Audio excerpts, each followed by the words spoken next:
Amin Rais. Hebat. Lokomotif demokrasi. Tapi apa dia bisa mengubah Indonesia? Selama dia menjadi ketua lembaga tertinggi negara, tidak berubah, korupsi masih banyak, krona-krone masih banyak. Padahal ketua MPR-nya waktu itu lembaga tertingginya Amin Rais. Katanya mau banyak komunis. Pak Gatot pernah jadi panglima. Mana komunisnya tidak ditangkap? Mau sekarang bicara komunis, gitu. Karena bukan Pak Gatot tidak mau, dia tidak berwenang di bidang itu pada saat itu, gitu. Sama sekarang. Loh, Pak, Anda kok diem aja? Kok orang dibebaskan dari korupsi? Loh, kan bukan bidang kita. Itu ada yang ngurus orang lain. Pak, kok DPR buat undang-undang gitu partai-partai? Loh, itu kan urusan di sana. Kita tidak boleh intervensi. Nah, itulah konsekuensi dari demokrasi. Kalau mau beres, tidak ada yang begitu-gitu. Kembalikan pemerintah jadi otoriter lagi. Yaudah, ambil kau. Lakukan apapun yang mau engkau lakukan, kita ikut. Nah, itu bukan demokrasi. Jadi kalau sekarang itu banyak kritik, sama aja dulu kita, Pak Din Samsudin, dia pernah berkuasa menjadi dirjen. Apa yang dia perbaiki saat itu? Pimpinan Golkar di MPR juga nggak ada. Yang dia kritikan sekarang itu kritik kita kepada dia dulu. Iya kan?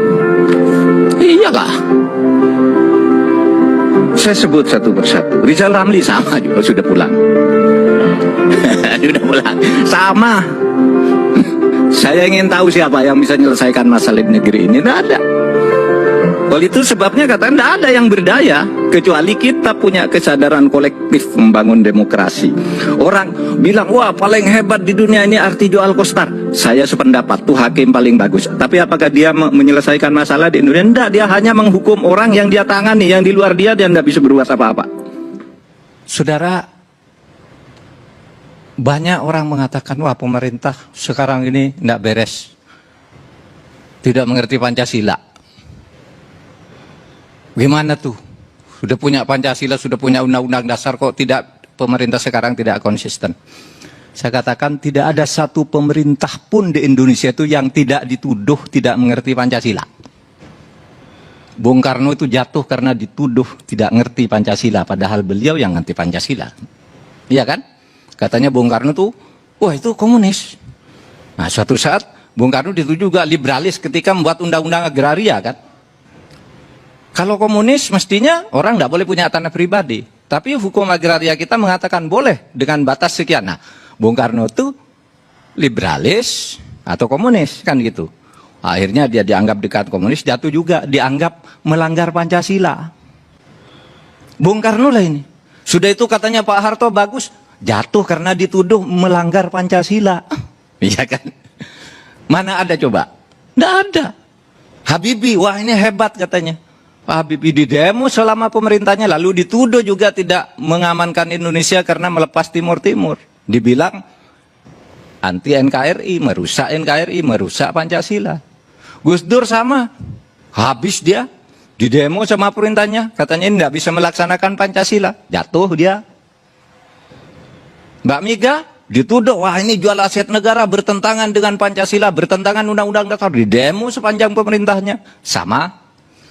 Pak SBY ya juga, sampai didatangi oleh tentara-tentara. Anda nih mau enggak mengeluarkan dekret kembali ke undang-undang dasar? Ini pemerintahan Anda ini melanggar Pancasila. Anti Pancasila lagi. Jadi sama, sekarang juga dituduh begitu. Besok kalau Pak Gatot jadi presiden, pasti sama akan ada mengatakan Anda enggak ngerti Pancasila. Kalau Rizal Ramli atau saya, atau Pak Muldoko, Pak Karni jadi presiden, pasti akan ada orang mengatakan anti Pancasila. Tidak ngerti Pancasila. Kenapa? Tafsir yang final dari Pancasila itu memang belum ada. Tidak ada yang ngerti. Bahkan yang dikatakan ekonomi koperasi, sampai Bung Hatta wafat tahun 45, tidak ada konsepnya. Ditanyakan ke Bung Hatta, kayak apa sih koperasi? Bukan kayak gitu, lalu kayak apa? Setiap orang memberi tafsir sendiri, merasa inilah Pancasila.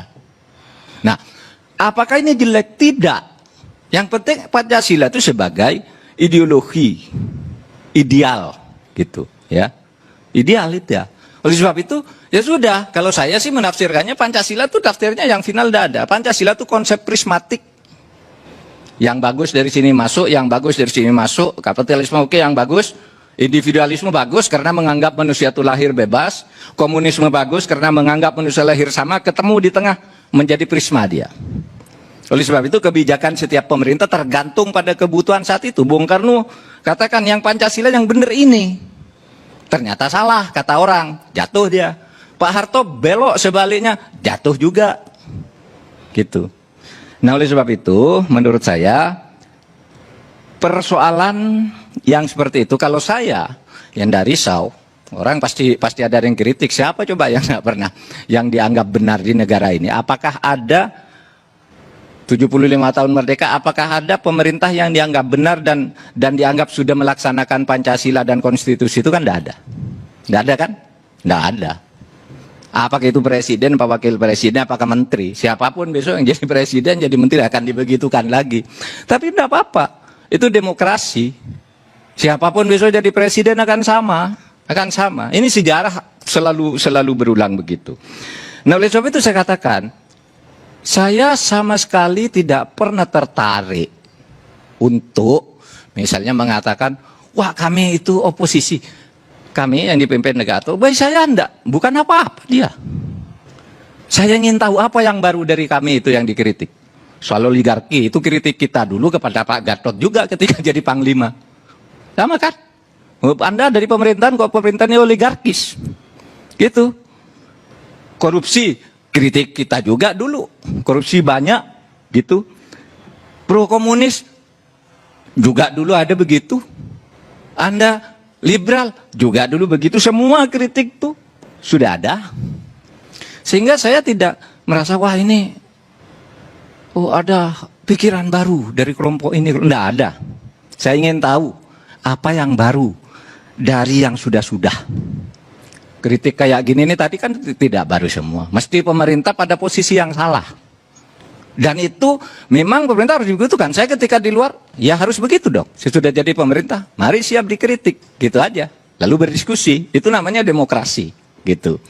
Nah, oleh sebab itu, saudara, saya ingin katakan, bukan hanya orang dikritik, bahkan orang juga sesudah memimpin itu meskipun ideal sebelum memimpin, sesudah memimpin dapat dikatakan tidak bisa berbuat apa-apa di luar bidangnya. Mari kita mulai sekarang. Pak Amin Rais hebat, lokomotif demokrasi. Tapi apa dia bisa mengubah Indonesia selama dia menjadi ketua lembaga tertinggi negara? Tidak berubah, korupsi masih banyak, krona-krone masih banyak. Padahal ketua MPR-nya waktu itu lembaga tertingginya Amin Rais. Katanya mah banyak komunis. Pak Gatot pernah jadi panglima. Mana komunisnya tidak ditangkap? Oh sekarang bicara komunis. Gitu. Karena bukan Pak Gatot tidak mau, dia tidak berwenang di bidang itu pada saat itu. Gitu. Sama sekarang. Loh, Pak Anda kok diem aja? Kok orang dibebaskan dari korupsi? Loh kan bukan bidang kita. Itu ada yang ngurus orang lain. Pak kok DPR buat undang-undang gitu partai-partai? Loh itu kan urusan di sana. Kita tidak boleh intervensi. Nah itulah konsekuensi dari demokrasi. Kalau mau beres, tidak ada yang begitu-gitu, kembalikan pemerintah jadi otoriter lagi. Yaudah, ambil kau, lakukan apapun yang mau engkau lakukan, kita ikut. Nah, itu bukan demokrasi. Jadi kalau sekarang tuh banyak kritik, sama aja dulu kita, Pak Din Samsudin, dia pernah berkuasa menjadi dirjen. Apa yang dia perbaiki saat itu? Pimpinan Golkar di MPR juga nggak ada. Yang dia kritikan sekarang tuh kritik kita kepada dia dulu. Iya kan? Iyalah. Saya sebut satu persatu. Rizal Ramli sama juga, sudah pulang. Sudah pulang. Sama. Saya ingin tahu siapa yang bisa menyelesaikan masalah di negeri ini. Tidak ada. Oleh itu sebabnya katanya tidak ada yang berdaya. Kecuali kita punya kesadaran kolektif membangun demokrasi.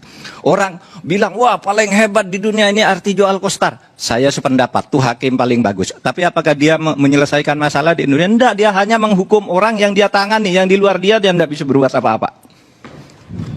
Karena demokrasi itu menghendaki distribusi kekuasaan di mana kita tidak boleh mencampuri.